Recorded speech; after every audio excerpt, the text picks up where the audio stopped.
I'm Chevee, and today let's discuss dealership mechanics.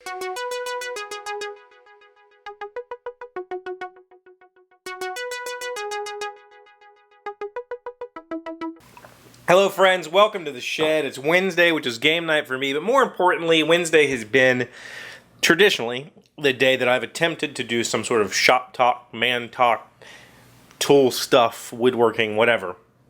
And today I want to start a series of these videos that I'm calling At the Stealership.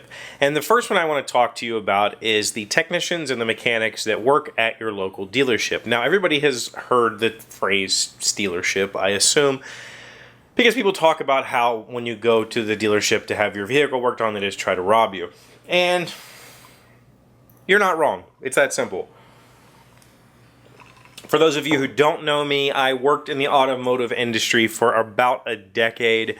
I did everything from car sales to being a technician, parts and service, pretty much anything. And for the last 5 years I was in the automotive industry, I was a certified automotive technician, Chrysler certified. I was a very high-level certified technician, and so I got very comfortable with the system that is in place at your local dealership. So this series is going to hopefully shed some light on topics that maybe you've wondered but have never had anybody to ask. So please keep in mind the comment section is here. This is YouTube. You can leave questions in the comments and I will respond to you if you want to know anything about how a dealership works. But today we're specifically talking about the service department. And I will tell you that the majority of service departments in the North American region are set up in what is called a flat rate system. A flat rate system is disguised as consumer protection, but it really is a way for the dealership to squeeze every ounce of effort out of the mechanics. What flat rate is, simply mechanics are paid, it's kind of a bullshit system of man, my brain, I just lost the word that I was looking for. Incentive system or commission system. So mechanics are paid on what is called a flat rate. So you bring your car in to get brakes, that means you're going to pay a half an hour of my time. And in this area, the standard dealership hourly rate is about $100. So we'll just use that as our figure. So you're coming to get your brakes, we're going to charge you $50.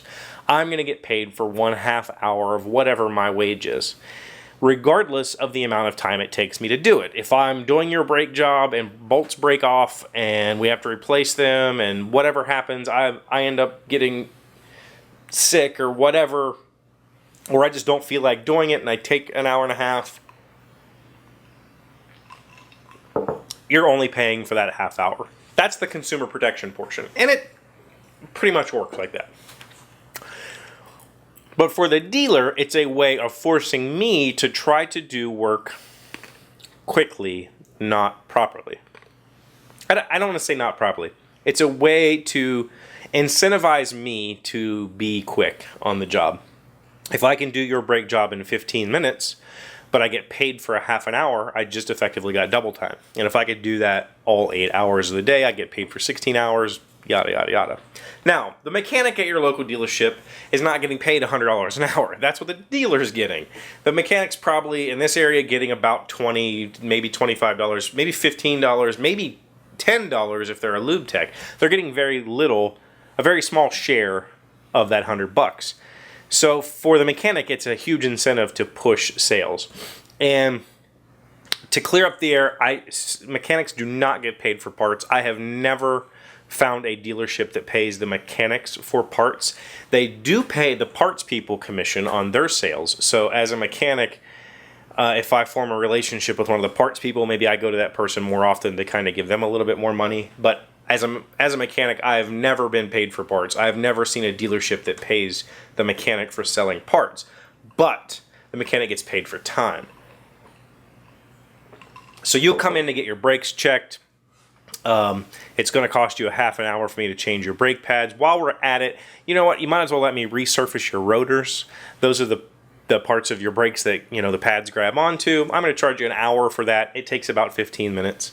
Oh, I also noticed that your, you know, left tie rod end, it's got a little bit of play in it. You should probably get that changed because it won't pass inspection. That's another hour and a half plus an hour and a half for an alignment. That job takes about 45 minutes total. You know what? We should probably put some new wiper blades on here. They're looking pretty bad. I'm going to get paid 1/10 of an hour. So, you know, so the list rolls. And so as a mechanic, when you come in for, I have this complaint. My AC blows cold or doesn't blow cold. And then we come out with this list that's like, okay, your AC doesn't blow cold, so it's going to cost you $200 to recharge it and put in some leak detection dye. Oh, and while I was looking at your car, I noticed you need this. And the reason I'm doing that is those services pay me way more than anything else. If I tear your engine down and put it back together, that's about a 10 to 15 hour, probably a 12-hour job by the book. So I'm going to get paid for 10 hours, okay? It usually, me, being the mechanic that I am, usually took me about 14 hours. So I lost 4 hours every time I tore an engine down. And that's just because I'm meticulous. I make sure I do it right. I put it back together. I just torque everything to spec, and I did it correctly instead of quickly, which is not the best way to get paid as a mechanic. So then I try to sell these services, which pay me more time than they take. So hopefully I can make it up in the long run. And that's just the sad way the system works. Mechanics are, it is a very, it is not a good environment to work in. The mechanics are constantly bickering about somebody getting more hours than them because they've got this big job to do, and this guy's doing an electrical job which doesn't pay very well, or I'm doing just warranty work which pays, the manufacturer pays crap for me to fix your car. I get, you know, you bring your car in for a squeak, I'm going to get paid nothing for that job. It's outrageous. And so I'm doing all this warranty crap that pays nothing while this guy's doing nothing but what we call gravy work, or, you know, changing oil or changing tranny fluid for an hour, getting paid for 2, changing spark plugs. We charge you an hour. It takes 10 minutes. I mean, the list goes on. And so it's this like combative system of reward and punishment, I guess, is how I would declare it. And of course, the dealer, being a business, wants to make as much money as they can, so they're negotiating the price with you by raising their service prices. That's why it costs $100, because they're going to get the most out of you they can. They're going to pay me the least they can, so they can keep that chunk, because they have to pay for, you know, fluid cleanup. They have to pay for electricity to run all of our tools and the compressors. They got to pay for that. They have to pay for our lifts, you know, rent, all that sort of stuff. But you know what they don't pay for is my tools. You go into your dealership and you see all those nice big fancy toolboxes. The mechanics paid for those, and those toolboxes are like 10 grand. I'm not even kidding you. For those gigantic big red snap-on toolboxes, that's $10,000. The tools in it are probably, you know, twice that much. Professional mechanics tools are extremely expensive, but that's what you have to do the job, because everything else breaks constantly. And yeah, sure, I can get a Craftsman wrench and I could break it over and over again and it's free to replace, but while that wrench is broken, I don't have that wrench and I have to have that wrench. So I'm paying extra for these snap-on wrenches that never break, but they cost me $300 for a set of wrenches. The dealer's not paying for that. Of course he's not. Partly because it prevents those tools from walking away and the dealer being out a bunch of money. If I paid for the tools, I'm more likely to care for them.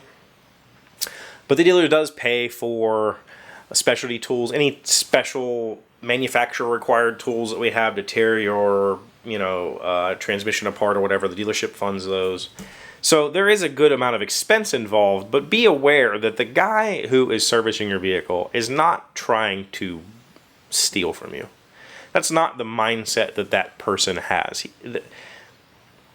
the person generally wants to help you. Unfortunately, his pay plan doesn't incentivize him doing better work. It incentivizes him doing quick work and making money on services.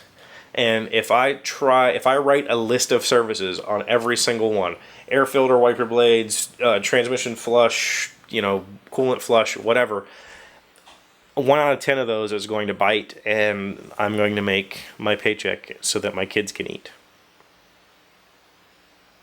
It's a terrible system. I really, really, really wish that it would go away. If it went away, I would probably still be in the automotive industry. I absolutely love working on cars. I absolutely love fixing things. I absolutely love getting my hands greasy. I just can't afford to do it right now because of the stupid way we get paid. They get paid.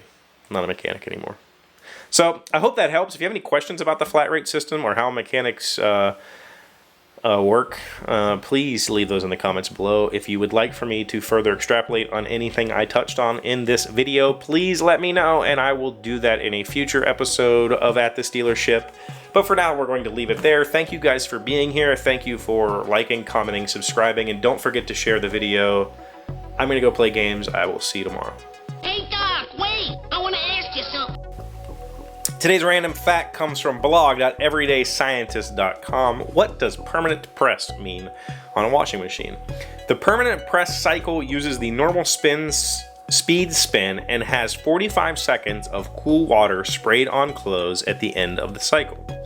This lower agitation speed and cool water is supposed to prevent wrinkles in clothing like cotton fabric that is prone to wrinkling.